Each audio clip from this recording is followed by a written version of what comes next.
আমাদের এই এলাকার জনতা যারা আছে তারা আমরাও অতিষ্ঠ হয়ে গেছি এবং আমাদের যে পোলাপান ছাত্র যারা আছে তারাও আপনার এটার লিপ্ত হয়ে গেছে, তারা এটা নষ্ট করছে।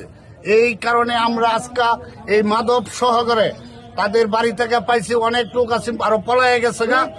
এখন আমরা এটার প্রতিবাদ করছি এবং আমাদের যে আইন শৃঙ্খলা আছে তারাও আমাদের সাথে সহযোগিতা করবে।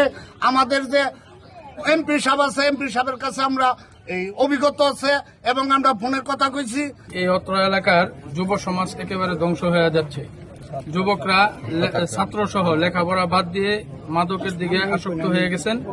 এই মাদককে নির্মূল করার জন্য আমাদের এই আওলাতলী গ্রামের সর্বস্তরের জনগণ ধর্ম বর্ণ নির্বিশেষে, দলমত নির্বিশেষে সবাই একত্রিত হয়ে আমরা আজকে প্রতিরোধ গড়ে তুলি। সেই প্রতিরোধ লক্ষ্যে আমরা এই অত্র এলাকা থেকে মাদকের যে ব্যবসায়ী তার বাড়িঘর আমরা নির্মূল করে দেই।